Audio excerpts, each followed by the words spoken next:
Podcast.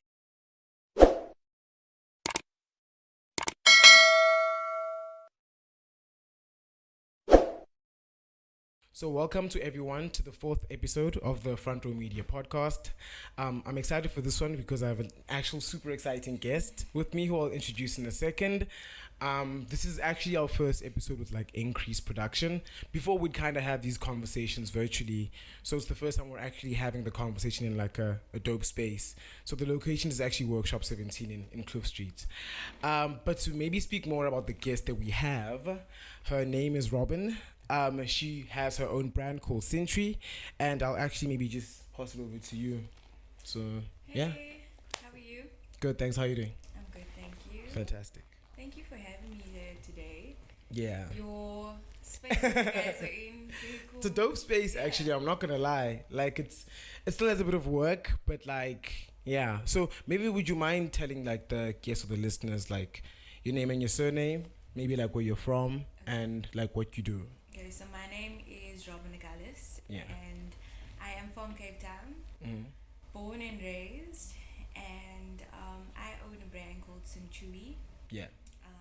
Oh, so like it's sinCHUI. Yes, I saw your guys' Instagram bio and it was like sin, and then it was like I think they pronounced it like sin Chewy. Chewy. Yeah, that Well, helped a people lot. Were like at first, people were like, how do you say the name? I said sinCHUI like right now. I didn't say sinCHUI, so like I was kind of like one of the wrong people, but I feel you. But it's just, yeah, the name, I kind of went for something that, stuck Yeah. with me. And I felt that, like, people will get to know the name. You Sure. know? That's why I wrote it, like, the way it's pronounced. Yeah. Chewy. Yeah, which helps a lot. And then like I actually messed up your surname when I was speaking to like Caddy and Wesley earlier on. I was like Robyn Agulhas. You know what I'm saying? That's right. Is it correct? Yeah, Agulhas. Oh yeah. So Like Agulhas. so I was waiting for you to say it first before I actually say it. All good. Okay, cool. So then you said you're born and raised here in Cape Town. Yeah. Where in Cape Town? So I'm from the northern suburbs. Okay, where's Of that? Goodwood. So Goodwood. Okay, cool. Yeah. So that's where I'm from. Like, well, when I was born, I was Yeah. born in Mitchell's Plain, and Sure. then I stayed there till I was about 4 years old, Sure. and then my parents moved to Goodwood. Okay, So cool. I was, primary school, high school, Got you. university, everything Yeah. that side of the world. And then like I kind of like wonder then where the fashion bit comes in.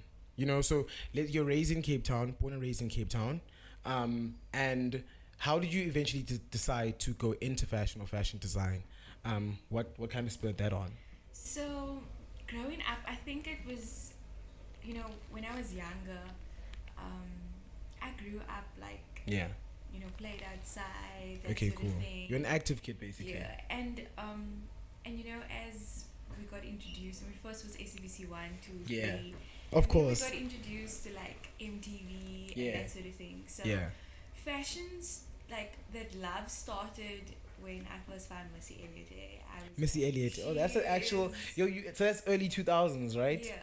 I I can't- I was primary school. Yeah. I remember going to a dress up party, and Sure. the theme was like guys are like hip hop. Yeah. And I wanted to dress like Missy Elliott, so I think that's where the love started. Sure. And then it was, Pharrell Williams. Of That's course. when I saw like Neptunes. Billionaire Boys Club. Got and you. that's where I was like, I love, like, this is cool. That's such an out there like time of like street fashion especially. Like it's like Nego Yeah. like type. I think that's where it started. Yeah. Like, without me really like knowing that fashion. Okay, cool. But I come from a background of fashion. My grandmother Really? She worked for a factory that made clothing. They produced underwear. Okay. And then my mother as well. She works in the fashion industry. So I grew up like. You grew up around it, Yeah. so it wasn't grew up around it, too so much of like a shock, or when it essentially came about, like when you were, let's say.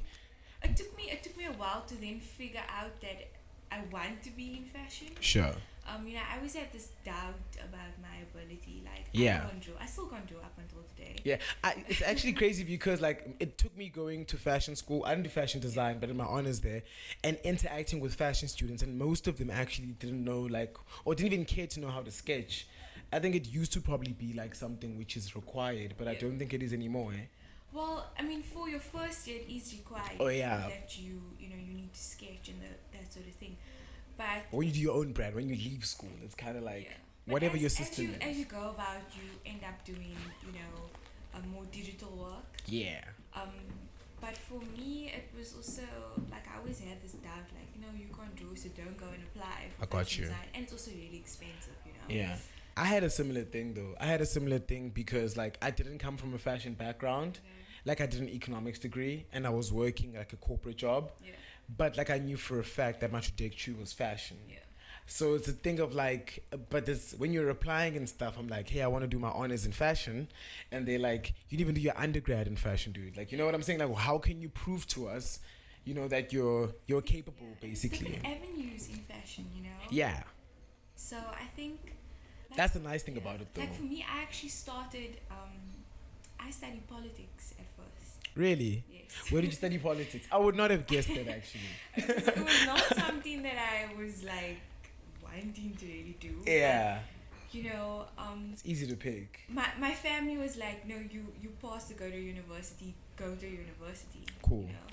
And I feel like sometimes like our families are, they don't really, the creative option is not really there. It's never the option. It's like, no, like, you need to go and do like business or something. I literally still don't think that some of my family members they don't know what I do. Yeah. Like, I think like I've explained it, they've seen it, but it still doesn't register as like a career path. Yeah. It's kind of like a hobby.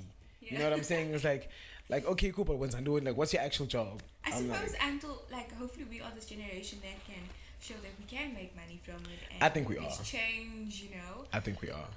So I definitely see that, for the future, like, with our generation.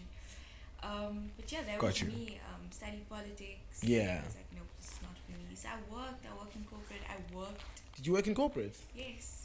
I worked for All Mutuals. Oh, for real? Yo, shout out. Yeah.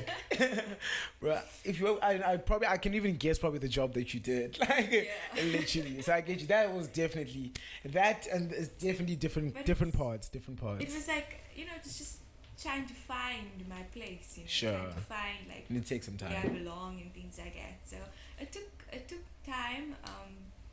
But I think and I worked for my family business as well. Sure. We have a business that's in the clothing sector as well. Okay, cool. Like, I don't know, like, you probably diverted like a lot, purely because everything seems as if it's destined for you, from your family to everything, to go in this direction, and then you opted to go politics, like, which is that direction. So I'm pretty sure like a lot of, when you eventually decided to go to fashion school, that was kind of like you then following what you were maybe like meant to do. Fashion school. Yeah. I didn't actually really have plans to go to fashion school. It just happened, I was studying clothing and textile technology first. Okay. And, I studied 2 years. Yeah. And I completed the 2 years and was about to move over to the third year. Sure. But life happens, things happen. Life always happens. Literally. So I took a bit of like I failed the subject. Yeah. And, and then I was like, okay, I have to do this one subject over for that whole year, so let me do a short course. And I actually ended up at fashion school to do a short course, and they were like, why aren't you studying fashion design? Yeah. And I'm like, okay, because it's expensive, like this is my situation. It's very expensive. Circumstances. Literally. So I got actually offered like a bursary from CTCFB. Okay, cool. And then Cape Town College of Fashion Design, right? Yeah, got you. So that's when everything started for me. I feel like that's when I was like, someone else has seen something in me that I can't see. Yeah. And that's why I was like, okay, this is what I need to do. And from my first year to my third year, I loved it. Yeah, that's where I also like really discovered like what I want to create as a designer as well. I think then like that's super interesting. And when I want to know like when does the merge of, purely because like I know your brand, right? And maybe, for example, for a lot of like audience or listeners who may haven't interacted with it, like it's super inspired by like Japanese silhouettes. Yeah. Well, I would say, and this is again like my personal opinion, It's inspired by like Japanese silhouettes. Like, I mean, just from essentially like the name, or let me not say Japanese silhouettes alone. Let me just say travel. Yeah. Like, it just feels like those clothes weren't essentially just made to only exist in South Africa. It seems like, I don't know, like you meant to travel with them, you meant to wear them overseas, or maybe like that's where you got the inspiration from. So like, where do you feel as if the merge came, or is there even a merge? You know, with like overseas travel, or with like an overseas aesthetic with sinCHUI. I think so. So I had plans. Like I've traveled before. I've traveled like to Thailand. I've traveled to Australia. Yeah. When I was in Australia, I had a layover in Hong Kong. Yeah. For a day, and It's a good place to have a layover. Yeah. I got completely lost and stuff like that, and I just told myself I need to come back. Yeah. You know. And then when I started studying, I said, you know, before you graduate or before I do my third year, I just wanna travel. I just wanna go to Hong Kong. I wanna see shit. Yeah. I'm gonna save up.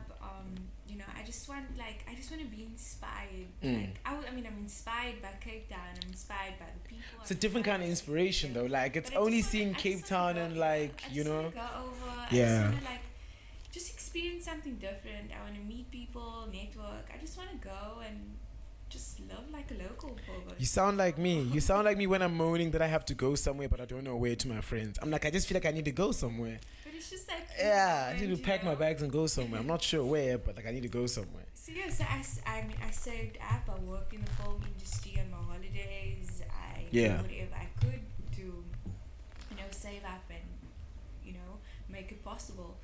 But I've always had this love for Japanese street style, you know, when it comes like, I used to read this book called The Streets of Harajuku.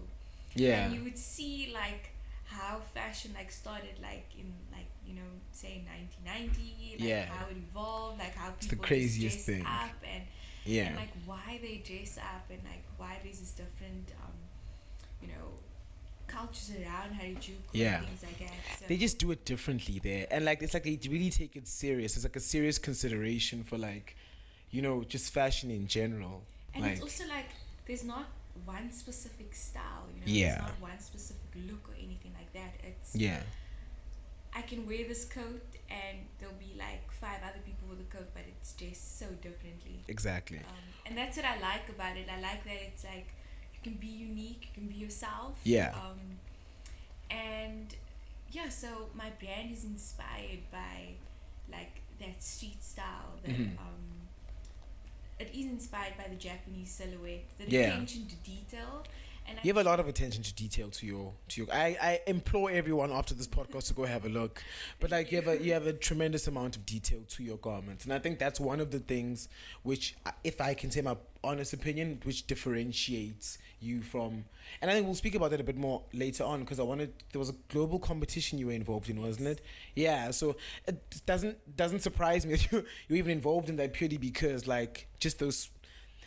Super like tech driven as well, like a lot of technology I can see is incorporated in it, and I mean like that immediately sets it like apart.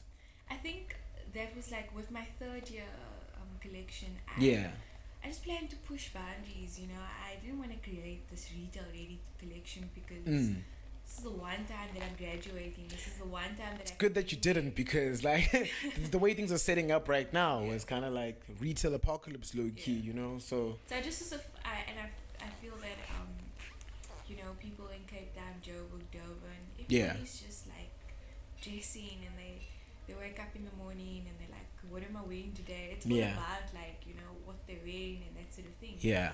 So with my graduate collection, I pushed the fact that. What did you title your graduate collection? Goodness, I'm pretty sure it's something like so technology. It was tech. It was like tactility, which is more tactility. Tech. Sorry, a mixture of tech and utility. Okay. And this was a trend that I also found, so I decided. You found, when was that? Which year was your graduate collection?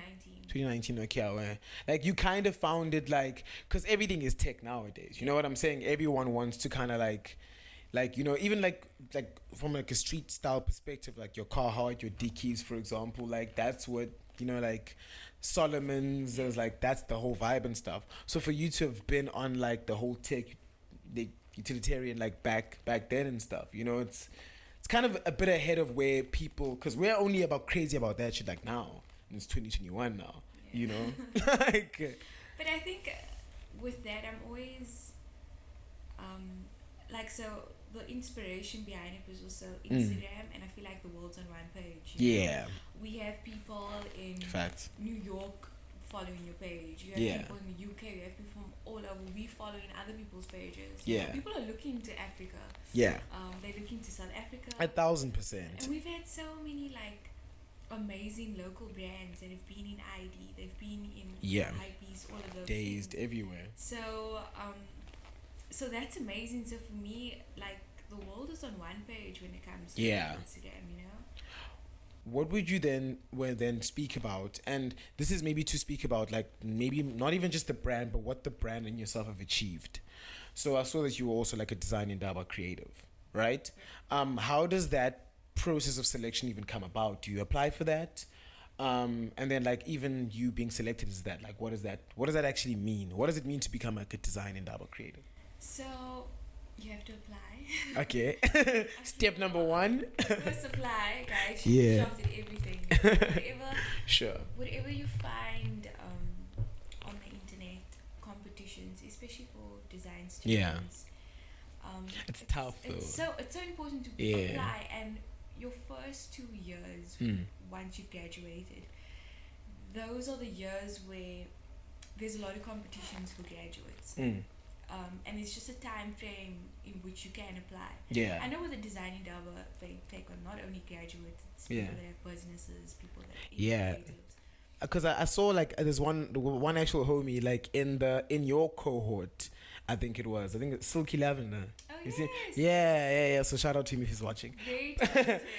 Yo, like I just like the homie was just making clothes, and then I was like, he also makes music, and then I heard like because he produces, and so I didn't know him like through like the clothes, but it was more through the production of music, and then I saw his bio, I was like, Design Indaba Creative. I was like, what? So I know it's very like wide and holistic pool. I've been going to the Design Indaba like for years. Yeah. When it was at the convention center as well. Oh yeah. I would go, and I was very inspired by what people were creating. The seminar in itself, like, because I haven't been to it, but I've always seen passing by. I've never been to like the seminar. The first time was. But I mean, you went to the one that you're like. But I've always been to like going to see like what they have and the exhibitions and going to the exhibition and stuff like that. So when I applied and I got chosen, I was over the moon. I was like, oh, this is. Were you in your 3rd year or something when you got chosen? So I got chosen. So it was after my 3rd year. Sure. So this was 2020. Oh, so they essentially seen your graduate. You had actually done like the whole graduate collection vibe. Okay, cool, gotcha. So I applied with my graduate collection. Sure. And then. Tactility. Yes. Okay, cool. And that was about like innovation, having technology into garments and stuff like that. Yeah. And I applied and I got chosen, and it was such it's a big thing, dude. It's not a small thing by any means. It was such an amazing experience as well. And that was the last time that.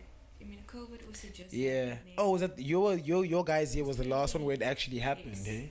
Fuck. So that was like the start when we heard like all these cases were happening. There was no cases in Cape Town or anything. Didn't that like dampen the moment a bit? Like, because I'm pretty sure like you just got announced and everything, and then. Not really. I mean Or was there a bit of a gap? It's still the Design Indaba still took place. Yeah. It was. We still got to experience everything. It was. All the creatives I got to meet that was amazing also. We still have our group. We still like really? Like, we still. Yo, you guys really liked each other, eh? Yeah. We're still connecting with each other. I feel like that's important. Super important. You have to connect with peers in the creative community. Yeah, 1,000%.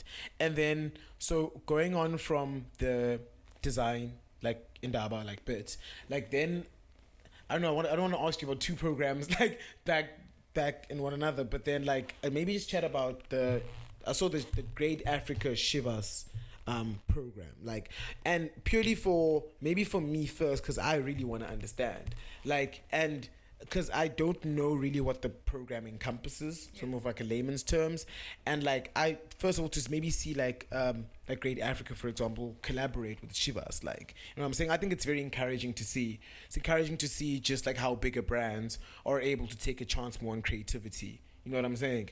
And I think that more than anything is it opens a lot of doors. So like maybe just like what did that program, like what was that program and stuff? So Shivers Regal. Yeah. It's a collaboration between Great Africa Sure. and Shivers Regal and Zaid Osman. Yeah. You know, And for those who don't know, like Zaid and Great Africa. Exchange. Cool. So Zaid that owns Sneaker Exchange and Sure. Great Africa. He decided to bring along 4 apprentices. You know. Okay. Share his knowledge. Share Yeah. his Like his mentorship. platform as well, with 4 up and coming brands. Yeah. 4 really dope, amazing people. You're as well. super dope. Like I saw the selection like of people and stuff. I was like, that is he chose well. So it was. Yeah. So that happened, and we got a call, and you know, they were like, okay, cool, this is going to be a life-changing opportunity as well. Yeah. And yeah, it was just, you know, we got flown to Joburg. We had the launch in Joburg. Yeah. And Oh, was the launch in Joburg? Okay, yes, cool. The launch was in Joburg, and so what it entails is Shivers. We're creating a 9-piece capsule collection. Oh, I did not know that. That's Yes. dope. So it's, Collaboratively. Yes. So that's why you guys are like, always like on Instagram, like late nights and like stuff like that, because you guys are actually working on like yeah. So we were fire. on a 9-piece, Shout out Shivas. capsule collection. Yeah. And you know, once the launch happened, we were all living in Cape Town for 3 weeks. Yeah. So we stayed in Cape Town for 3 weeks. Great Africa hosted workshops as well. So we hosted workshops. We had like David Klale come in, spoke to Dope. us. I think I saw he opened a new flagship in Kloof Street, right? Yes, I saw the other day actually. So you know, he came to speak to us. Zaid shared his knowledge about Great Africa. It was such an amazing opportunity. Yeah. It was amazing because we all just got to connect. We all got Like to that's the dopest thing, and I don't know, man. I only knew you from your brand and Lindy way, Yes, like with Sele, because like of course I've got a couple of Sele items in my it's in my closet. amazing, and it's myself, Lele, Yeah. and then Josh. He owns a brand called Very Sorry. I And got then- introduced to it and through like because I saw like all you guys together and stuff. You know what I'm Social saying? media. Exactly. Yeah. And then there was. And then there's Sabelo, which him and his partner own Richmond's Cave. Bruh, that was like the craziest thing. Oh, shout out to Richmond's Cave. I'd love to also get them on the podcast purely Yes. because like I saw you're in Durban, right? Yes. I haven't seen like dope stuff coming out of there like in Durban for, you know what I'm saying? Like, and not to say that no one else is pushing stuff in Durban, but like I don't know. When I had a look at the Richmond's Cave and you know just aesthetic from the aesthetic and then from like the decisions. You know, it's so rare to find a streetwear brand where you feel as if they're making the correct decisions. Yes. Like from like the cut of like let's say the sweaters or like the pants to the aesthetic of the brand to where they have it from. Like And it's just like I love his brand, like quality. You can see that it's Yeah. It's definitely luxury streetwear. that's the thing. Like that's the thing. So like it's super good from like a price point perspective, I think. Oh, you guys want to fix the mic? But like yeah, so you guys are making this 9-piece So we capsule collection, yeah? we stayed together in this house for 3 weeks. Yeah. Amazing, like you know, all the living Yeah. shivers, Great Africa. You know, we had Yeah. a merch or 2 together. Yeah. And yeah, the workshops were amazing, Mm. but yeah, we still have a lot more to do with shivers as Yeah. well. We have a lot more coming up. I don't want to give everything away. I'm glad that you don't, but literally shout out. Follow us on like.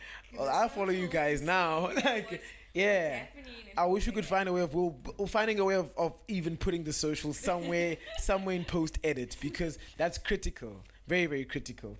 And I don't know, like I just think, you know, like the Sele edition for me, like that for me just shows like the consideration when you guys are picking guests, because like what really inspired me, or like what I really liked from the brand, was like just her graphic design background, like just like the typography of like the selling, you know, how she works that into the hoodies and like the tees and stuff. Like it reminds me of Yoon of Ambush, you know what I'm saying? Like, so in my mind I'm thinking, I'm like, they're taking real consideration when they're picking you guys, like it's cream of the crop for real. It's just like, it's amazing how it all just worked out. Yeah. It came together, and you know, collaboration is so important. And Yeah. for Zay to also share his knowledge and, you know, share That's his dope. knowledge with us, and, you know, we all come together. It was like literally one big family. Got you. You know, we are a family now. And Yeah. Another so WhatsApp group. I'm so excited, like, to see like the collection at the end of it. Yeah. And that kind of thing. I'm excited to see the collection and how you guys also individually just go about your business. And then one thing which we haven't spoken about, which I also maybe wanted to chat about, is just how does it feel then to work in the whole freelance styling space? So like maybe you tell us more about it actually. So I started, like, I just got into it. Like, I had a friend that phoned me and she was like, someone needs an assistant. This is what happened, and can you do it? And I was like, okay, cool. I didn't know what I was getting myself into. I was like, seems like a very, very big job. Yeah. Like a super big job. It is a big job.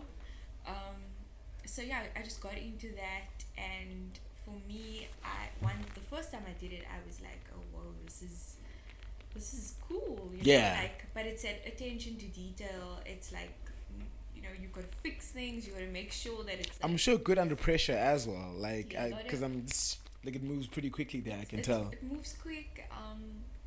And from there, you know, I was just like, okay, I want to do this more. You know, I want to assist in my holidays. Like, at that time, I was then studying fashion design, and I was like, oh, cool. This That's is good exposure as well. Good exposure. I learned a lot in terms of, you know, just like seeing that, like, okay, this is a detail. Following a brief, you know. When you do anything in the film industry, it's not like I can't go and style like my way. I'm following a brief, you know. And that's important because when it comes to certain things, we have to learn that we need to follow a brief, and we need to, like, you know, not just make it your own thing. I had to learn that the hard way at fashion school. Like, and keep in mind, like, when I got there, I had already done like a whole degree in a different like space. So it was kind of like a thing of, now I'm taught a new way, and the way is you listen to the brief. So you come across even with some dope ass ideas, but like, did you listen to the brief? And if you haven't, then it's kind of like, great ideas, bro, like super dope creativity, but you didn't listen to the brief, and this is what the client wanted. So it's kind of like an F on that. So I can assume with the film space, it would be something very, very similar. Like, it's listening to what the client actually wants over like what the client wants, and you obviously take your interpretation of that, put your own little thing to it, but you give the client what it, you know. Have to give the client what they want, But yeah, that's how I started, and for me, it was also just to generate income. Yeah. And I mean, you're a student at then, like while I was studying, I'm like, that's exposure, dude. Going from working to studying again. I'm like, you know? So it was that, and then I just, you know, made sure that I would get jobs, like I would assist. So who have you assisted? Who were some of the people that like you had to like, or got to work with, like, you know what I'm saying? So I assisted Danielle Solomon. She is a stylist. I've assisted her quite a lot. Where was she styling? Was she doing like some independent stuff? Or? So she signed with Hero Creative. Okay, cool. No photographer who's actually signed with Hero Creatives, I think it is. There's a lot of like agencies. Yeah. And then I've worked with Erin as well, Erin Simons as well, and I've worked. So you're working with B Diamond Head. Yes, that was like now in the your first time. Yeah, also the first time now. How was that? It was amazing. Yeah. It was so cool to. I mean, I appreciate B's work. very inspired. Seems like as she has a well. super high work ethic. Yeah. And her work was just amazing. And you know, I've Yeah. followed B on Instagram. Same. I think we all do. And when she got my details from Erin. Yeah. Erin was supposed to assist her, and Erin couldn't do the job. And then she phoned me, and she was like, "Are you available?" And I was like, Hell yes. Why would I say nah? Are you and able then to say like who the client was, or is that something which is still within production stuff? Or But still, yeah, it's got still- you. It's not like film stuff though, Yeah, right? so it was a Okay, commercial. cool. So Oh, there's a lot of, commercial. like, commercials that I've worked on. Yeah. But yeah, working with B was amazing. And Yeah. it was so nice to also just to connect with her, and she's very inspiring as well. I mean, for her to also love the Yeah. brand, you know what I'm saying? I'm also So like that was, within like, this, like, yeah, what's so- up? What do you think? So Yeah. that was like amazing, and you know, but the film, it's long hours and stuff like that. But for me, I do that because I have a purpose. You know? Yeah.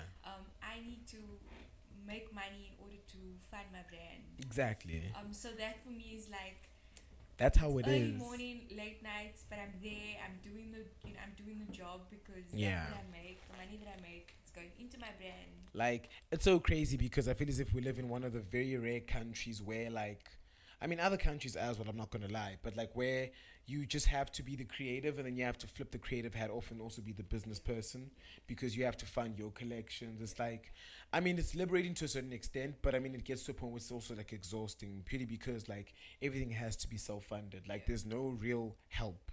Like, you kind of have to have a job in order so you can fund your stuff. Yeah. You know, even like kind of like really with us, like, and not necessarily being like designers per se, but like us being in like the fashion media space, like that's still the chat.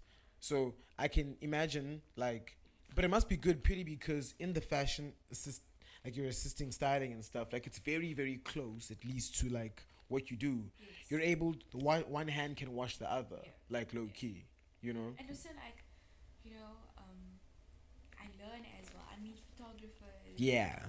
I meet people in the film industry. Yeah. I tell everyone about my brand. Like, I would piss everyone off. I everywhere I go. Like, I'm doing this work, but I'm like, yo, have you seen this though? Like, have you seen that though? But yeah, Like- it's so that's where I'm at. But yeah, I mean, right now, Yeah. because I'm doing the service thing as well, so I'm not taking on too many commercial jobs or things like that. So I take when it comes my way, but Got also you. I need to balance the time with, you know, I need to also put that energy into my brand as well. Exactly. So then, moving then on from that, what would you say where you're at like right now? Like, what would you say your plans are for the future? Like, or do you have any maybe exciting bits that maybe you want to share with people, or just in general where your headspace is at, like, So and stuff? Yeah. So for me, it was like I graduated 2019. Yeah. And then COVID happened. Yeah, you know, yeah. it was- As you're about to step in and like do some shit, and like that happens. You know, but then like Design Indaba came along. I Mm. had like a few. I got the amazing thing about Design Indaba. I really got projects from Yeah. Design Indaba. Like, you know, I got. To Or work like on- they're like special project Yeah, which you like- can actually undertake. Yeah, like, but also like projects that, you know, I did that. Yes, you don't really have my name on it, but like projects that I made money from. And Got you. everything. And That's dope. yeah, and that was amazing. Yeah. You know? Yeah. To do things like that, and then I did the styling thing, and Yeah. I entered the global graduate online. Yeah. So the one which you essentially won for Textitarian, right? Yeah, Or so- you got entrant into So I because got of that. shortlisted. Got so you. I entered. I got shortlisted. Yeah. I was like one of the only South Africans Mm. to have been shortlisted.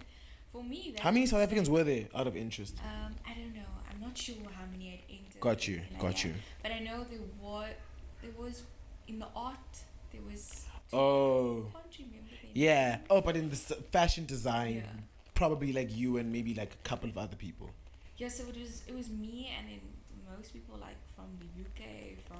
You I know, saw because I browsed the because I think you have a link in your bio if I'm not Yes. mistaken, and it takes you to like the site and stuff. So I saw a lot of them like from like UK, like Central St. Martin's, Hing, Yeah. like. It was like those, and I mean, when I saw the competition, because it was an artist thread, and I heard about artist thread, just also like any creatives, fashion, Yeah. illustrators, anyone, like go and put your portfolio on artist thread, like That actually kind of like moves segues well into the last question which I actually had for you, which was advice that you actually had. No, but we're moving in sync. Okay. You can sense you're moving in the correct direction. But yeah, like, so even with that, like, what are those small bits and bobs? Like, people, for example, who are, let's say, watching like the show right now, who like were, let's say, in a situation that you were in a couple of years ago before you went to fashion school, before you got your exposure, but like who are, let's say, eager, to get into it, or maybe even people who have, like, just say recently graduated and stuff, and they're feeling a bit stuck in terms of what they could do next and stuff, especially now during COVID. What advice would you maybe give to young, I don't know, fashion creatives, like yourself, who kind of like want to make waves, want to make stuff happen? I think when there's opportunities like Design Indaba, where there's competitions, especially in the first two, like after graduating the first 2 years. Yeah. Intern, like what I also learned, especially doing the show thing now, is that like you have to reach out to people, like go network. Sometimes send a DM, like just, literally just send it, and or send 5, whatever gets the job done. But also for me, it's just like putting yourself out there, and also just finding ways to work with people. Collaboration is the way forward as well. Collaboration is key. There was a thing. I'm sorry. I just wanna. Yeah, no stress. We love the spontaneous bits. Like there was a thing that I made like the beginning of the year. It was like a little mood board thing, and it was. Oh yeah. It was competition makes us. Let me just give. Yeah. Oh, but it's like competition makes us faster, but collaboration makes us better. I feel like I've heard Robyn also. You're both Robyn. Yeah. In fact, like Art Club and Friends Robyn. Yeah, like, cause she's super big. Like, just like you, she's super big and advocates for collaboration. I've seen Robyn's brand start. Oh yeah. I've seen it grow. Yeah. It's amazing. Like what Art Club and Friends, like what they're doing, it's like amazing. Well, I'm not even telling you, like literally just us being bystanders, merely even, and just seeing like the amount of stuff which has come out over the past, I don't know however many, like, say 2 years, maybe like even like from lockdown onwards and stuff. It's been dope. Like, it's been dope. Like, just where even Art Club and Friends were before lockdown and where they are now. I mean, they're making baby dungarees now. Like, you know what I'm saying? It looks fly. Like, so all of you guys are actually doing super well. But I think, like, for young creatives, just take whatever opportunity. Sure. Whatever you see, if there's competitions, if there's anything that's running, apply. You never know unless you try, or you never know unless you just take the gamble. For like with the global graduate, for me, I actually missed the initial cut-off date. I had a bit of technical issues and stuff, and I said, okay, I'm not gonna apply, and then they extended it. That's just fate. Before, I'm like, you know what? Let me just, because I had a bit of stuff missing from my portfolio, and I'm like, let me just put it whatever I can. Let me just put it in. And I told myself, I'm probably not gonna make it, but like, let me just put it in. Yeah. And when I got the email, I was like, oh, like, I had someone. I almost didn't apply. Yeah, I had someone from Gucci that was actually looking at my work. It's crazy because I saw like the whole program in itself. The end collaborator or funder is Gucci, right? So that's crazy. Just to have been shortlisted, like that was just proved to me as well, just for myself, that like whatever opportunities are there, take it. Yeah. Apply. That's the best advice that I can give. Got you. And also just be yourself, Yeah. Be you. When you create something, like that's what I'm not trying to be like someone else. I'm not trying to like see, okay, cool, that's working for that person, let me also do that. Yeah. No, I have to be true to myself, you know. Exactly. And as a designer, I have to be true to who I am. So the things that I create or the things that I will be creating is a reflection of what I like. And I think a lot of fashion students specifically I've come across, like maybe second, third year design students, they struggle with that a lot because the institution, of course, is telling them that this is like the playbook for a final year collection. You know, like they were giving them like assignments, maybe for example, which don't fit the design aesthetic, which they want to go for in modern day South Africa. And then they're getting to third year, and you know what I'm saying? It's kind of like a bit of like, do I take a knock on some marks and really go for what I wanted to do? Or do I like play it very safe and, you know, get the marks on the playbook, but then really do something uninspiring? It's always it's a gray area, so it's always a bit like. But I feel like when it comes to your, like, you know, in second year they give you briefs, right? Yeah. Towards menswear. Yeah. I've always applied streetwear into the briefs that they've given me. I've always. So you were a bit of a rebel. Yes, I've always applied like that. But and I've always Principles. been like, okay, cool, I can interpret the brief. Yeah. I know what I need to do and stuff, but I need to also add Robyn in it because it's my design. I hope they're all listening, fashion students. You need to always add a bit of yourself, like just literally. add like, you know, add a bit of you into it. I think, but it's also finding your identity first. I think that's the hardest bit. The hardest bit is like it takes a while. Yeah, I'm not gonna lie. Even like just in general, like let's say with me and just even my aesthetic, you know what I'm saying? It's kind of like just remembering, like just like really like what inspired me growing up, like it's which is a lot of like let's say grunge music and like bands and stuff like that, and then like alternative music and just what is your favorite band? It's a very hard question. Ooh, like I hope no other bands take this very personally, but like I'd probably say Radiohead. I think Radiohead, but I like a lot of old shit though. So like Joy Division, I'd say a lot of David Bowie. Okay. I'm a big David Bowie fan. Yeah.